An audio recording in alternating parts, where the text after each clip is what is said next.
Shalom, everybody from Jerusalem.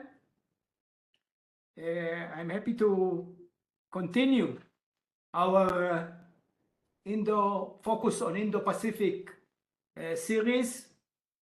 Today, we are happy to host Dr. I-Chung Lai. He's nowadays the president of the Prospect Foundation in Taiwan. Dr. Lai served as Director General for Department of International Affairs and Director General for Department of China Affairs in the Democratic Progressive Party, the DPAP. Prior to that, he was Special Assistant for Policy to Taiwan Representative to Japan, Executive Director for the DPP mission in the United States, and Vice President of the Taiwan think tank. He received his PhD from the Virginia Polytechnic Institute and State University, Virginia Tech, and was visiting researcher at Cornell University. Dr. I-Chung Lai will give us a talk today on the impasse in the Taiwan Straits. It's your floor, Dr. Lai. Thank you, Professor Imbar, for the kind introduction, and also it's very honor for me to be able to join this seminar to our friends in Israel and other places. And so today I'm going to talk about the evolving strategic environment about the Taiwan. So let me open my PowerPoint and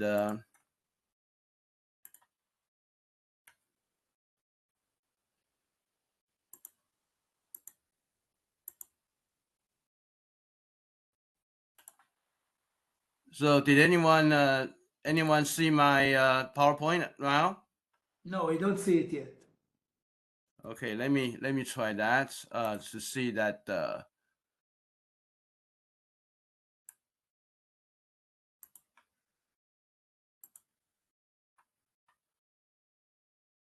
Now we see. Okay. All right. So sorry, it's sort of the I go to the very first slide. Right now, first I would like to introduce the Taiwan strategic situation in the historical context. Taiwan formerly and also in the history, it was named Formosa due to the Portuguese sailor discovery of this island. But of course, Taiwan before that already has indigenous people living here. But the location of Taiwan is actually in a very strategic situation, location in the Indo-Pacific. Right now, the Taiwan is centrally located in the so-called First Island Chain. That's a link and link between the Northeast Asia, Southeast Asia, then continental Asia, and the Pacific Oceans. Taiwan also was identified as one of the very important places for the Dutch-American geostrategist Nicholas Pikman, who has a very famous geopolitical theory that is in contrast to the Mackinder's. Here geopolitical theory is based on the Eurasian inland. But Nicholas Pikman, he talks about how the importance of the Asian mainland that is key for the world dominations. And basic his theory is that whoever controls the Asian mainland will be able to matter the Euro-Asian balance of power significantly, and then the Taiwan is a very important, occupy very important positions in the Asian mainland. So the importance of Taiwan, and also the General MacArthur once called Taiwan as an unsinkable aircraft carrier. So those are the issue in the geostrategic context and how he has been talked about by some other people. So this is the map explaining why the so-called the Taiwan and the first and second island chain. Basically, those island chain concept, Pacific pertinent to the Pacific Oceans, is like this. if you look at the Taiwan, if you look at the Asian continent, and from the Asian continent to the Pacific Ocean, there's a string of the islands that connect together. So that's called so-called the first island chain. That's from here to here. That includes Japan, Okinawa, Taiwan, Philippines. And then push a little bit outward will be the second island chain. Now connected somewhere also with Japan, but with Guam and all the way to the Papua New Guinea, those islands. And of course, the third island chain now connected with the Hawaii and some South Pacific islands. So the issue about the oceanography, the geopolitical domination, is about how to get to the third island chain, second island chain, the first island chain. And since first island chain is just sits between the ocean and the Asian continent, so it's a geostrategic importance matter very much. And also if you look at Taiwan, just sit in the center of the first island chain. So that's how it is. And when we look at the Taiwan in the histories, especially how it affects the whole East Asia trajectories, we could also find some interesting historical precedents. In the 17th century, that is in 1662, Koxinga, who basically is a Chinese and Japan, who is a Chinese and Japan parents, and then he become a very important, you could say that pirates or the sea power holders in the coastal area of China. And right at that time in 1662, this Koxinga, also the Chinese name called Zheng Chenggong, defeated the strongest navy of the whole world at that time. That's the Dutch Navy, and claimed the Formosa, that's Taiwan.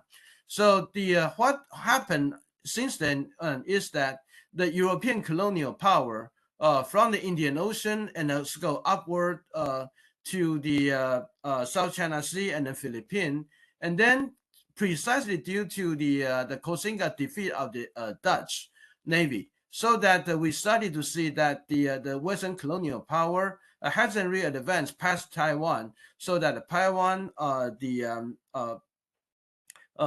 Okinawa and Japan, even Korea, and the good part of the coastal China, that hasn't really been affected by the Western power, and all the way to the 19th centuries. And then in 19th century, that 1853, after the U.S. had opened up the Japan, the United States at that time also considered to occupy Taiwan due to the fact that Taiwan has a very good quality coal for the Navy, for U.S. Navy expeditions, but also Taiwan's location is important for the U.S. operation should they want to engage with Japan.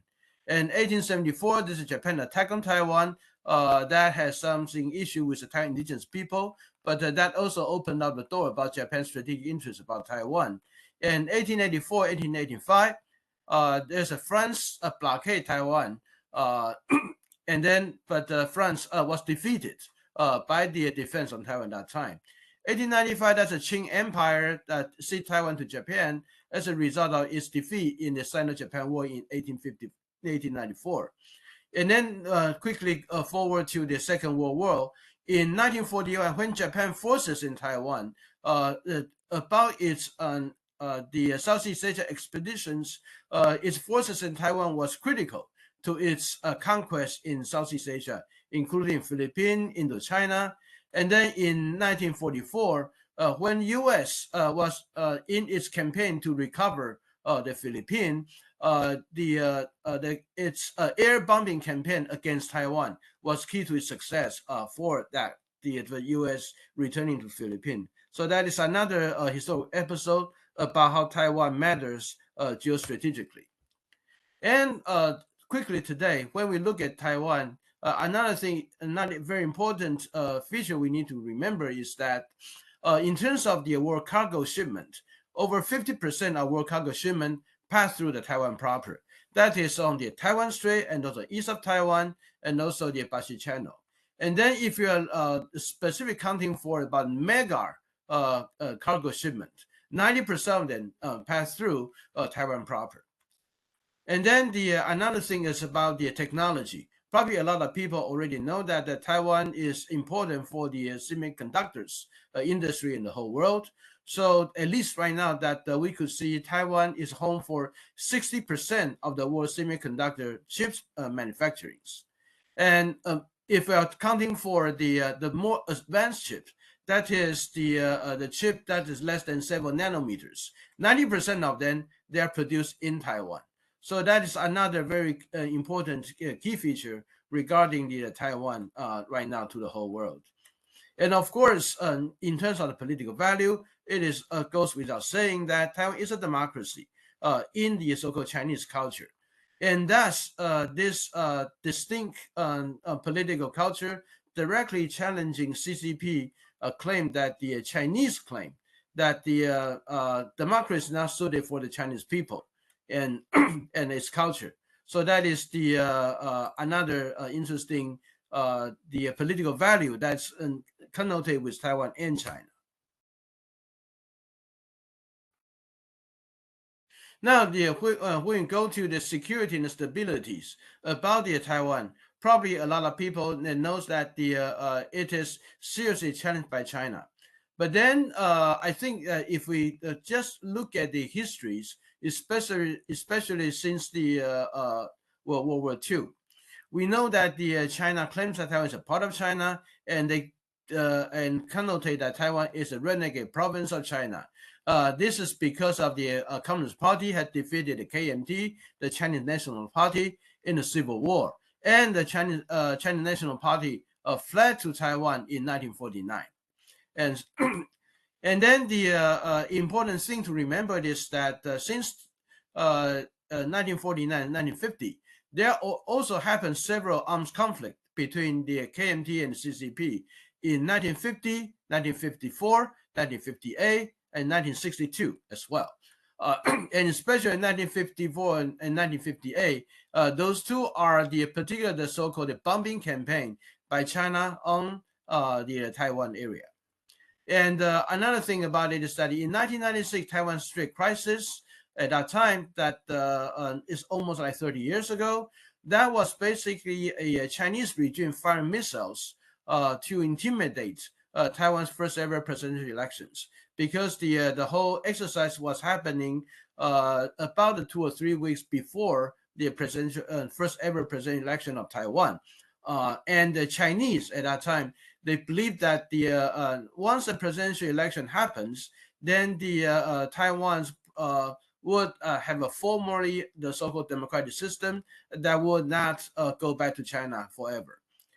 In year 2005, China also passed the so-called anti-secession law to give them the legal procedures for its military attack against Taiwan. And then, but also another thing is that when we look at the Chairman Mao, especially before all the way until his death, when you look at Taiwan, he continued to say that he will recover Taiwan and that he will make Taiwan as a black best in his campaign. So that in Chinese word, that's called 学习 Taiwan. That's how they call it. But then the successor, Deng Xiaoping, he changed that method into the so-called one country, two system, try to unify Taiwan through the so-called less violent means. And he invented a formula to annex Taiwan. And then quickly goes to the modern time, that is the current time, the Xi Jinping. And Xi Jinping, in his statement, actually pushed forward. He wanted to solve this issue, indicating he wanted to solve the issue during his lifetime. And one evidence is that Xi Jinping in year 2013 talked to the Taiwan representative, saying that the political differences cannot last for generations. And so that we started to know that since then, Xi Jinping's try and push for the unification has accelerated. And it's also important to know that China never renounced using force to unify Taiwan.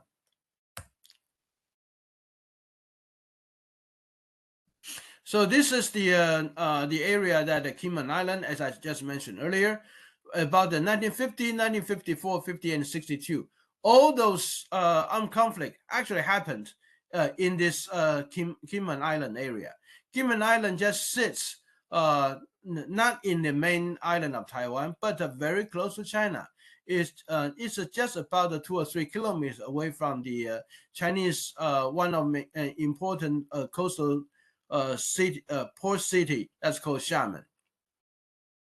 And the right graph talks about in 1995 to 96 Taiwan Strait crisis. Is actually there are several missile firing zones that happened in 3 different periods. In 1995 July, and 1995 August, and then 1996 March. The different zone indicating different missile firing to intimidate Taiwan, but it is the 1996 March and exercises that boast the most important political meaning.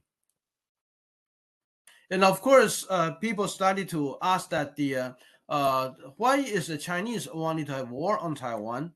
I'll say that we could give a lot of explanation, but all those explanation, any single one of them could meet a counterfactual argument. So the truth is actually more complicated. First of all, China claimed that China will be forced to launch war against Taiwan if Taiwan is to claim independence. And Chinese legitimize its use of force to intimidate Taiwan by saying that Taiwan is actually moving toward independence. But the issue is that Taiwan never declared independence, but the Chinese just continue to use military means to threaten Taiwan. And then the China also claimed that the Taiwan problem is an unfinished civil war between the Chinese Communist Party and the Kuomintang, the KMT party. That is the continuation of the war in 1949. But the fact is that today's KMT already conceded defeat, and the same party actually advocated cross-strait conciliations. And in Taiwan, this party became the most pro-China political party in Taiwan. So we actually see the KMT, CCP to continue to talk with each other, and the CCP want KMT to be in power in Taiwan.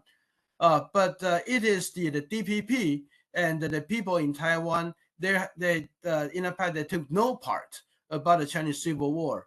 That the China disagree with them and refuse to talking with them or listen to them. So that is the another interesting argument that when China called this is the unfinished civil war between KMT and CCP, but the party already considered defeat, but it is the populations and another bigger part of Taiwan that haven't been a part of this civil war, that China claimed they continue to have a civil war with this part. And there's also reason that the CCP claimed that Taiwan represent the so-called national scar by the colonial power, that is Japan, on China due to the fact of the 150 years of humiliations. The 150 years of humiliation is a very famous Chinese historical doctrines where they believe that since the early to the mid 19th centuries, that the Western colonial power started to impose its will on China, and China has never been the same since then. The Japan, and out of those colonial power, Japan in 1894 fought a war with China, and then the 1895 China had to cede Taiwan to Japan. But interestingly, that when we look at the CCP chairman Mao Zedong, who has a tremendous influence and basically the founder of the CCP party equivalently, in his interview with the American journalist Agner Snow in a very important book that's called Red Star Over China, especially in 1937 edition, Chairman Mao said that he thinks Formosa and Taiwan should go independent. So the Chairman Mao actually advocated or supported Taiwan independence back then.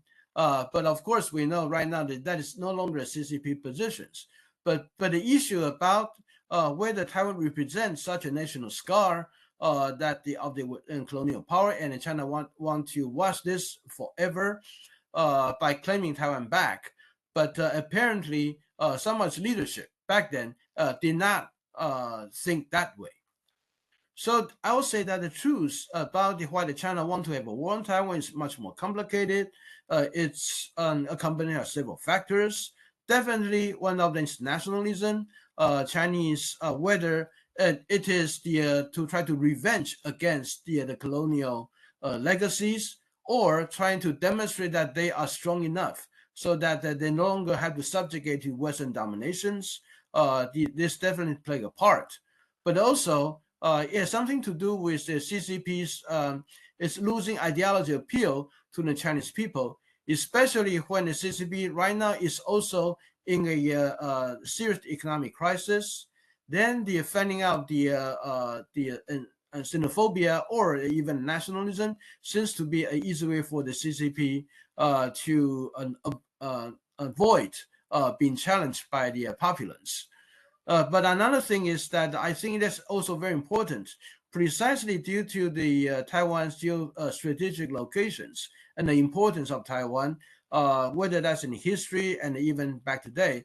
The Chinese wanted to claim Taiwan, want to unify Taiwan, and it's also part of the reason they wanted to drive the United States back to the east of the Pacific.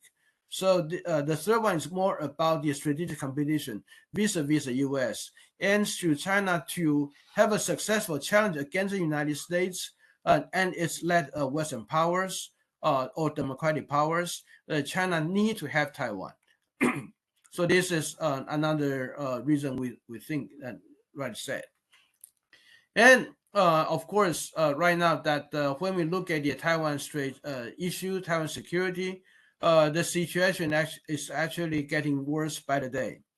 As I mentioned earlier, there were the Chinese the armed conflict against Taiwan, but mostly that is in the near the coast of in China. Happened in Quemoy in 1950, 1954, 1958, 1962. And then in 1996, China started to have a missile crisis against Taiwan. But even that missile crisis, the missile launches are just very few, less than the 10 to 15 missiles in totals. So it is basically it's more political posturings. But since year 2016, the Chinese military maneuver and threatening against Taiwan, that's down to become very serious. So this is just the brief document on the numbers that about the Chinese military, especially by the military jet harassment against Taiwan. From year 2017, there were about 117 times. Year 2018 and year 2019, there were a little bit down occasionally, but it has a quick spike in year 2020, year 2021, year 2022, 23. And to this year, we believe it will be double the number of the year 2023. So you could see that looking at last 8 years, the increase of from 117 all the way to probably about the 3,500. So it's like 20 times of the increase. And that is the very important thing that we need to remember. And when we look at the Chinese harassment, military harassment against Taiwan, fighter jets, that's probably a lot of people, they do take notice about how the Chinese doing. But in addition to those, we also see a good number of times the strategic bombers, the drones, especially bigger drones, reconnaissance airplane, the electromagnetic warfare planes, the plane that work on the anti-submarines. And another development is that since August year 2022, after the Speaker of the House Nancy Pelosi's visit, we started to see a PLA has constant presence of 4 to 5 PLA Navy ships just docking outside of Taiwan's 24 nautical miles. And those 4 or 5 ships, the location they're docking, there definitely will be one outside of Keelung Port, another one outside of Kaohsiung Port. Both of them, they are the Taiwan's military ports. And there are also the one just a ship between Taiwan main island and the Yonaguni Island, that is island of Japan, the closest Japan territory to Taiwan. The location, the distance between the Yonaguni Island to Taiwan is less than 120 kilometers. There are also the ship that's sitting just on between the connection point of the Impasse Channel and the Western Pacific. We believe that is a way that the Chinese wanted to monitor about the possible intervention by the other countries. So those are what's happening since year 2022. But then in this year, we saw this number increase, double. In the past, it was 4 to 5 Navy ships, but now it's increased to 8 to 9 Navy ships. And so the number is basically doubled, and the tonnage also becomes bigger. And there are also the Coast Guard ship joined the exercises. And another development is that since August year 2022, we started to see that there are major blockade exercises by China against Taiwan already happened. Other than the August year 2022, there are also the one in year 2023, and that happened at the same time when the President Tsai Ing-wen, she has a transit visit to the United States, and May year 2024, that is right after the inauguration of the President Lai Ching-te. And also October year 2024, it happened 3 days after the President Lai Ching-te delivered his double-10 speech. And we just recently witnessed another one. Although this one, China never announced it, but the action pattern as well as the number of ships, all of them, they break the records. That is what we see as another show of forces and exercise by China on Taiwan. So this just to give you the visual comparison about what was before and now. So this is the left-hand side is about the PLA harassment, the calculation, the aggregation of the PLA action pattern as its number of the airplane that is in year 2008, published by the year 2018 Taiwan's National Defense Taiwan Security report. And you could see that although we see airplane that coming back and forth in all direction, but the number of time wasn't as intense. And then on the right hand side is the year 2024, the Joint Sword B exercises. That is on the October 14th, or the whole day.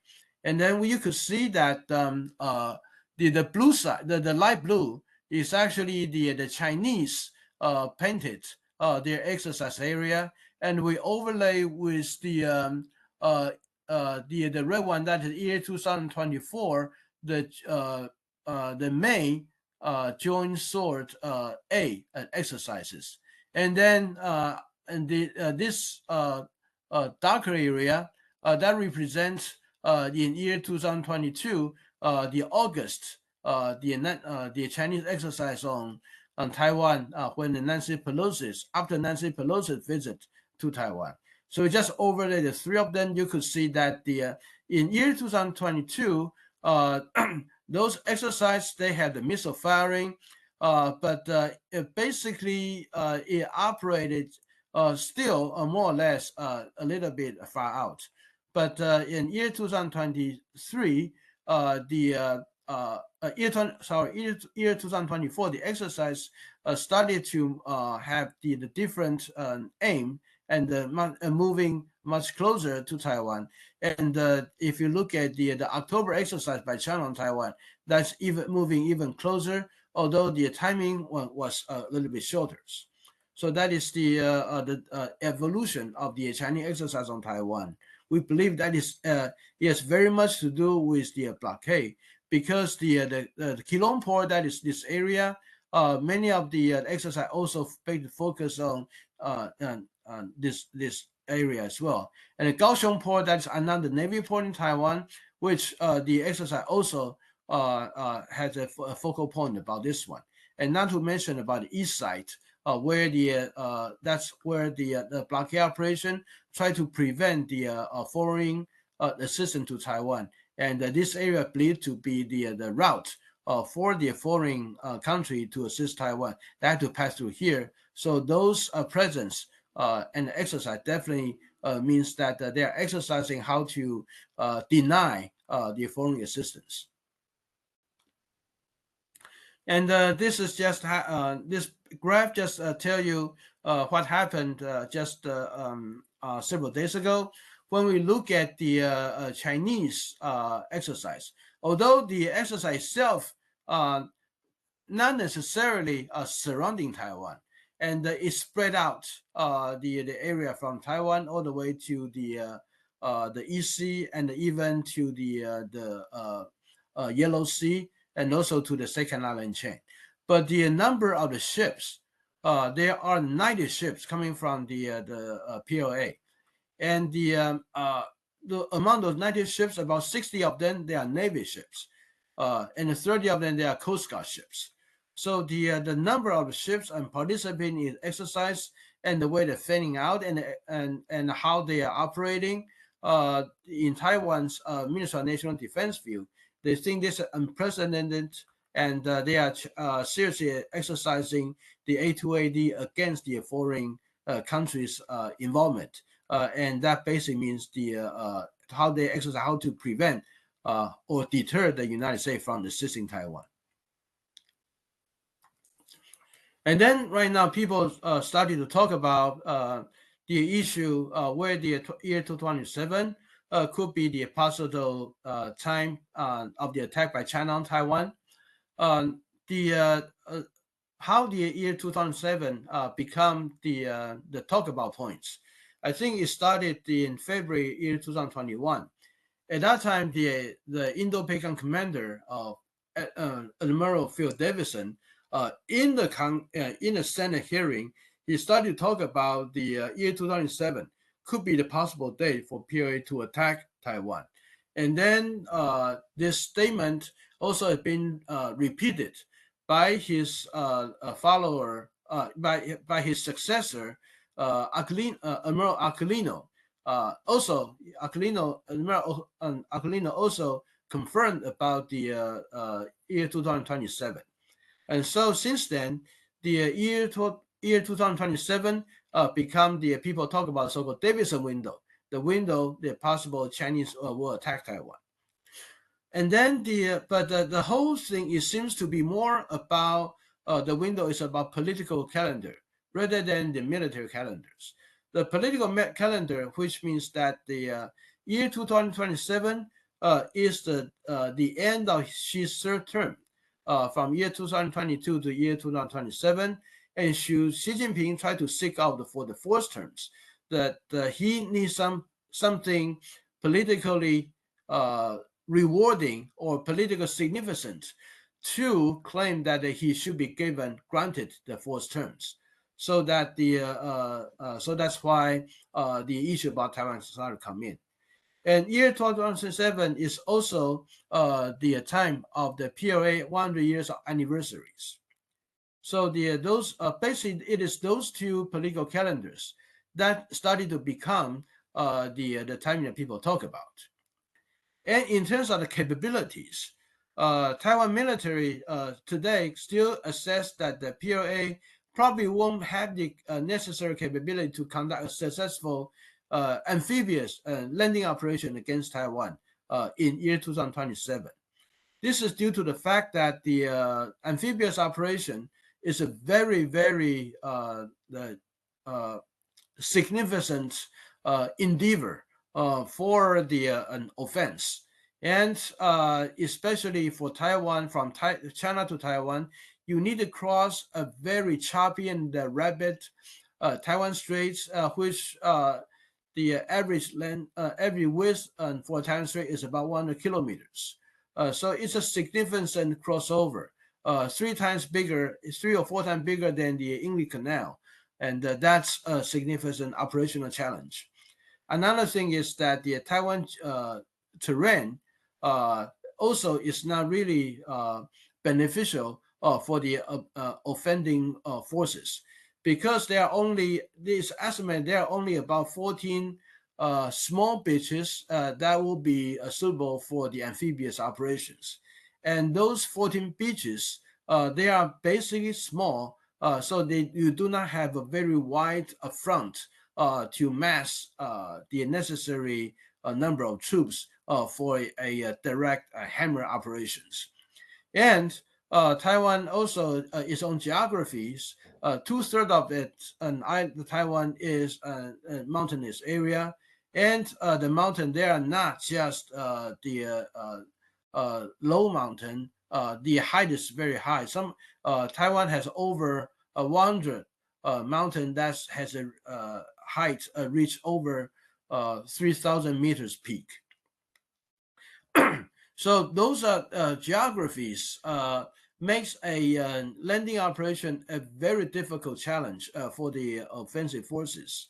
And today, for the Chinese military, despite its quick advancement in the missile, in the submarine, and also in the destroyer, especially 052D, but for a complicated operation like this, it is still believed that the Chinese does not have a capability in that time. So the the next thing is that from the imperial exercise from year 2022 all the way until today, especially 5 major exercises I just talked about, it seems that the imperial exercise seems to suggest they are trying a very different scenarios on Taiwan.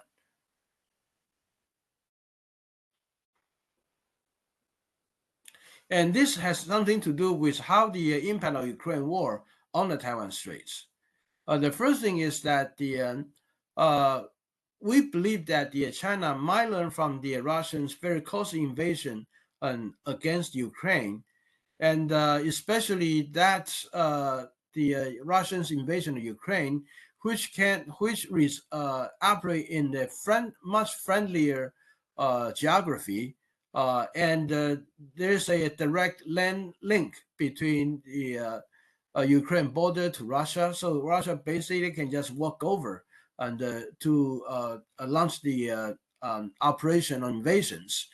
And but despite those, the Russian still suffer tremendously due to those invasions. So the possible lesson that the people start to conjecture is that the possible China learned how the Russians invasions and believe that the direct assault on Taiwan, which will be in a much hostile environment and very unfriendly geographies, that could be a disaster operation for China.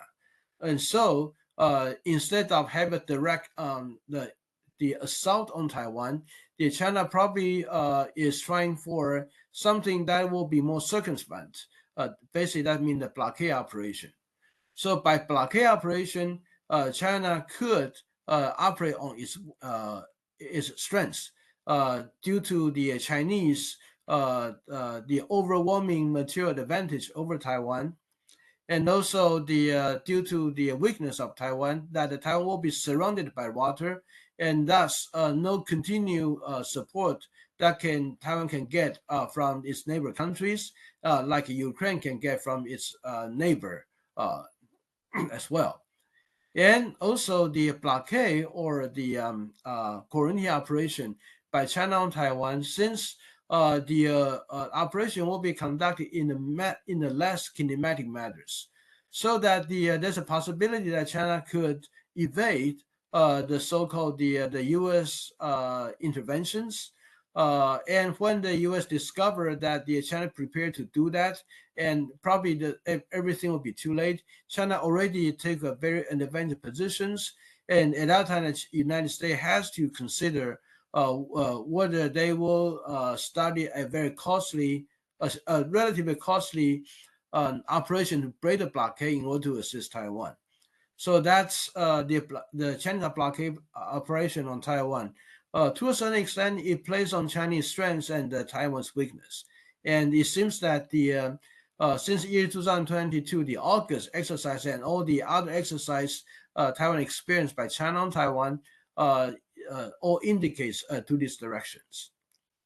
And another important impact about the Ukraine war on Taiwan is that as the war goes on for the second and third years, we started to witness the formulation of China, Russia, Iran, North Korea axis, and the axis becomes a much stronger one.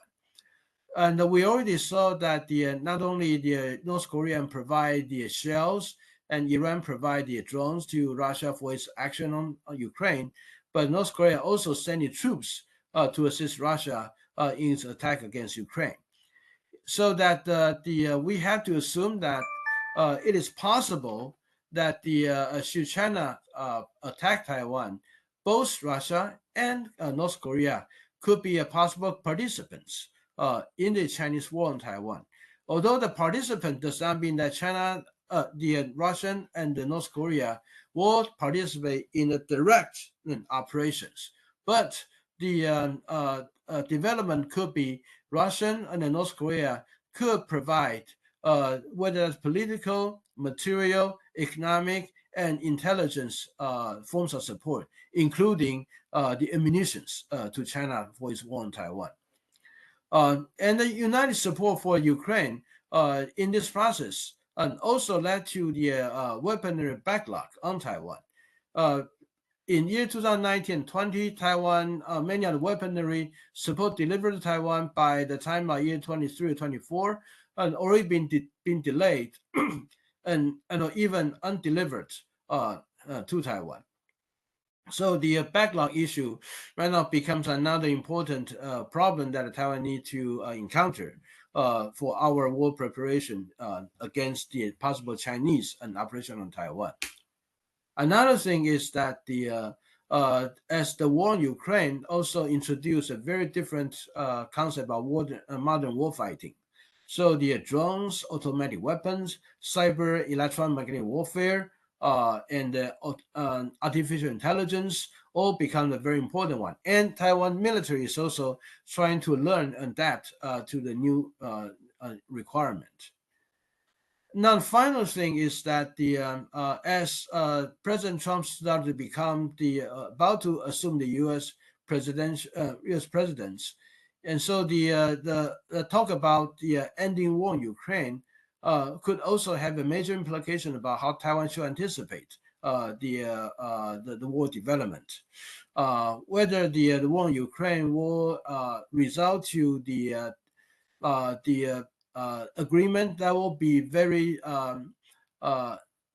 malign or disadvantage toward Ukraine, how Taiwan will consider the future development, it will have a major political underpinning for how Taiwan should project and the war future planning.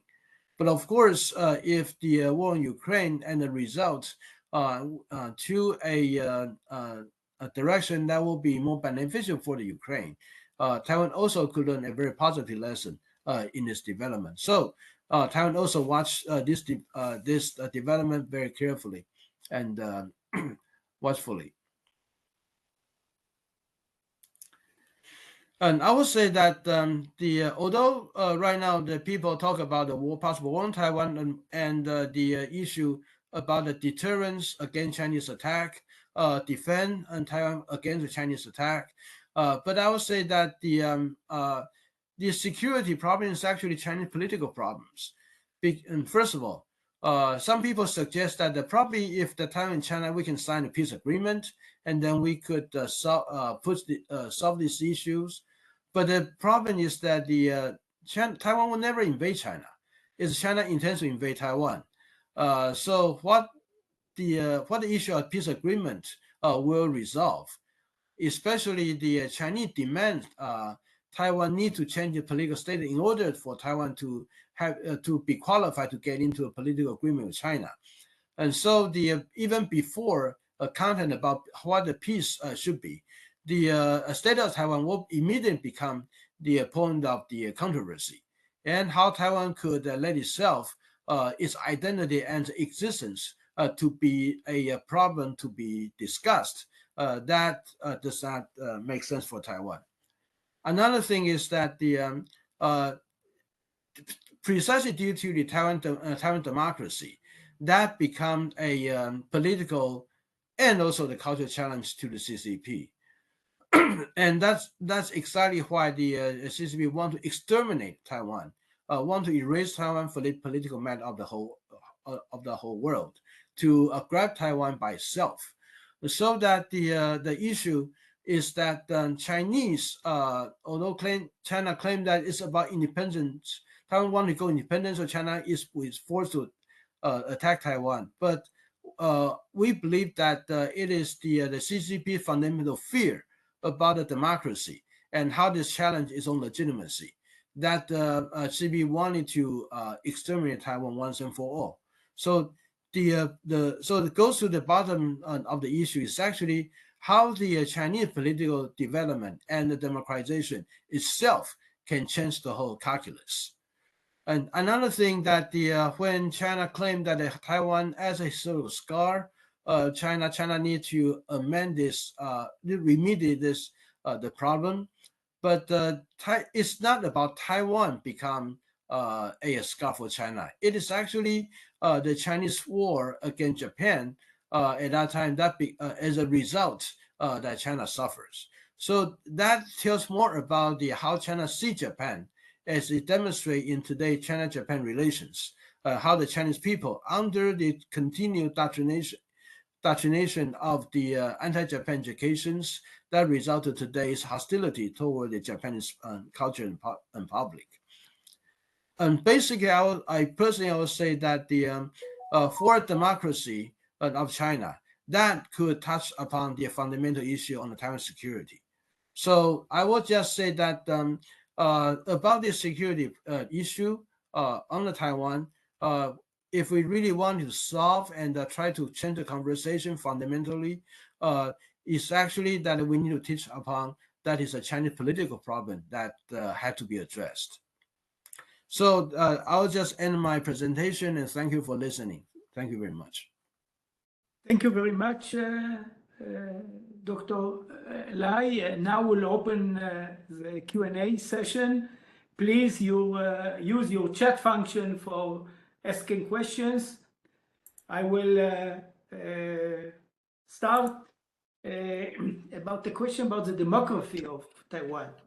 How many are descendants of the KMT that came in 49, and how many are people that were born for generations in Taiwan and maybe have a different identity? If you're asking about the demographic in Taiwan, I would say like generally 85% of the people in Taiwan, they are the inhabitants of Taiwan, and 15% of them, they come from the KMT, brought the migrant from China. But today's Taiwan is much more diverse. Not only Taiwan, we have the inhabitants originally in Taiwan, plus the KMT brought the Chinese migrants, but we also have a good number of the Southeast Asians people living in Taiwan, and they have their offspring as well. And the number of them probably to a total about 1 million people in Taiwan out of the 23 million of the population in Taiwan. And when we talk about inhabitants of Taiwan, about 85%, and also among them, there are about the 2 or 3%, they are indigenous people in Taiwan. Indigenous people never share any Han culture. That's probably the early immigrants that inhabit of Taiwan and the KMT shared. So this is the cultural composition that we see in Taiwan. Another thing is important to remember is that many of the older generation came to Taiwan. I think probably only about 1 or 2% of them still lived. The rest of them, many of them just passed away. Even like people like Ma Ying-jeou, he wasn't born in China. Even if he was born in Hong Kong, he came to Taiwan. And he came to Taiwan. He was born in Hong Kong. That is the right at the around the Chinese Civil War era. So that the people that actually experienced the Civil War and had the living experience in China, right now they are extreme minority in Taiwan. What lesson have you learned from the Hong Kong episode? After all, China took over Hong Kong, promising two political systems, and we see that it basically incorporates Hong Kong within its own political system. Yeah, I think the 2019 and 2020, what happened in Hong Kong, we saw two things. The first of all is that the Chinese experiment of one country, two system in Hong Kong actually failed. So that the Hong Kong people start to rise to protest against the PRC rule, and especially those Hong Kongese people who came out to protest. They are the youngsters, and many of them they lived or they've been born after the 1997 the PRC took over Hong Kong. So when people argue that it is the people who have the remnant of the United Kingdom influence, but actually it's not true, because you look at the protesters, the youth, many of them they were born after the 1997. So so we could say that definitely the one country two system is not accepted by the Hong Kong's people. But we also saw the year 2020 is that the China never wanted to honor the one country two system. So in Taiwan, the issue for Taiwan is that the never trust the CCP.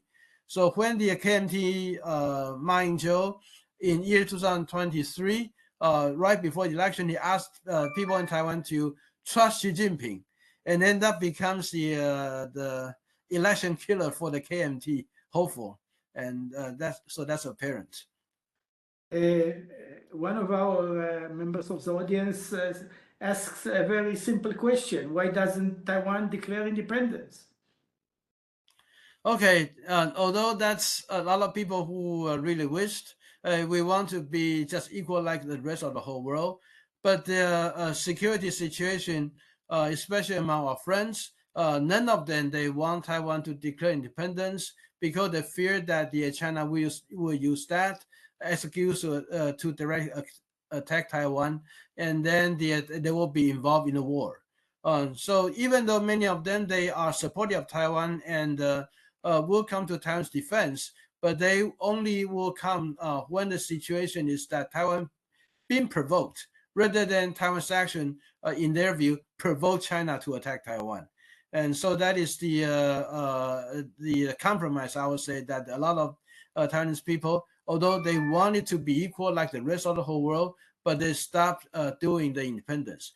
But I would say that the president, Lai Ching-te, the current president, he believes Taiwan's already independent with a name called Republic of China. So there's no need for Taiwan to declare independence. So that's a very different undertaking as well. One of our interns, Woman Feinschmidt, is asking why does Taiwan allocate a smaller percentage of its GDP to military spending compared to Israel? I would say that first of all, regarding the absolute number of Taiwan's military expenditures, if you compare today's number with what happened in year 2016, Taiwan actually doubled the military expenditure in comparison with what we had in year 2016. Yes, in terms of the GDP share, it's not significant, but I think you have to remember, you have to look at the number. That is the Taiwan's national budget, and as a share of GDP is just about 13 to 15% of the GDP. And so that if you're looking at the Taiwan's defense in terms of the national budget, usually we take about the 25% of the national budget for the defense. And precisely due to our national budget comparison with the national GDP is small, so that defense budget as comparison as a number of the GDP is also small. But even though it's small, this year we're about the 2.5% of the GDP, and the next year we're going to increase. At least that's a governmental plan. But right now we have a very uncooperative, in my view, a opposition party that does not want to increase the defense budget. And some of us suspect that the opposition party probably they vow for a more friendly relation with China. They believe that instead of increase the defense budget, the fundamental way for Taiwan to do is to make peace with China, so that we do not have to increase the defense. Of course, in my view, I never agree with them, but they have a strong presence in the Congress. But I would say that the Taiwan, at least the government, what I know is that at least they are about to increase the defense budget to the 3% GDP. Probably, hopefully, they will be able to have a plan next year to realize that. But of course, that really depends on opposition whether they will prove it. And we also always take the Israel as the model for Taiwan's defense. So yes, people argue that why not Taiwan spend more on the defense? But if you look at the as a percent of GDP, it's very impossible to achieve that kind of percentage. But did Taiwan try to increase the defense budget? Yes, we did, and we try and continue to raise much higher. Another factor I will say that is as a part of the whole society resilience for the defense, many of those budgets, they actually have been allocated to different departments. So they are not counted as part of the defense. And if you count those in, the budget in terms of GDP will get higher. I do not know how much higher though. So sorry for the long explanation for simple questions. How do you see the events in Damascus? After all, it seems that the loss of Syria to Iran and to Russia has weakened the alliance between Russia, China, Iran, and Korea.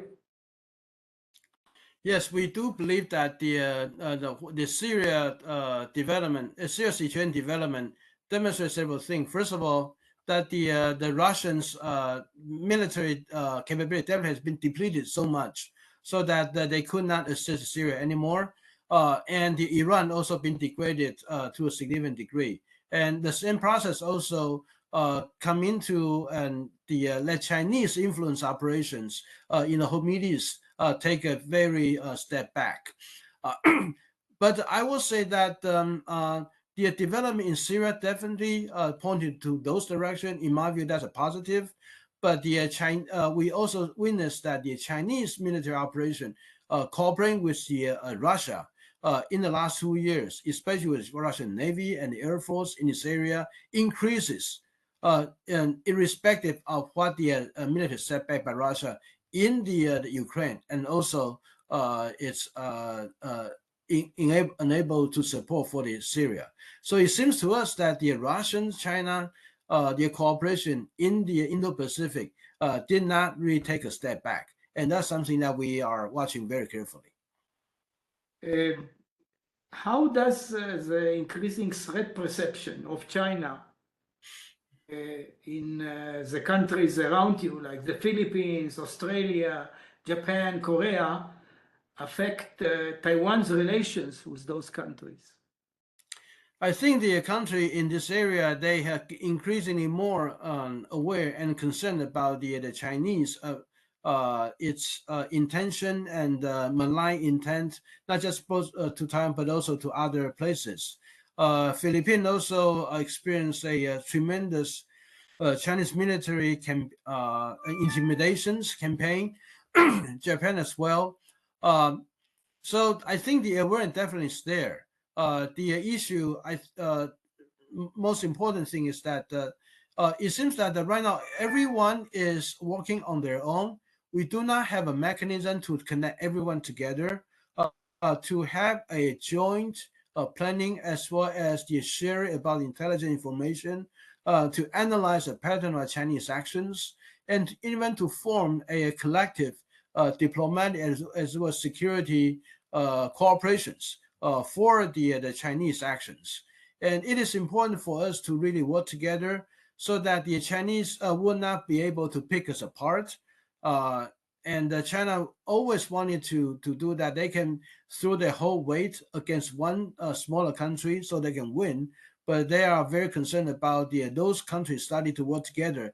Then they will have all the trouble they have to manage, and they won't be able to dominate that easily. Dr. I-Chung, I want to thank you very much for your comprehensive presentation and patient approach to our questions.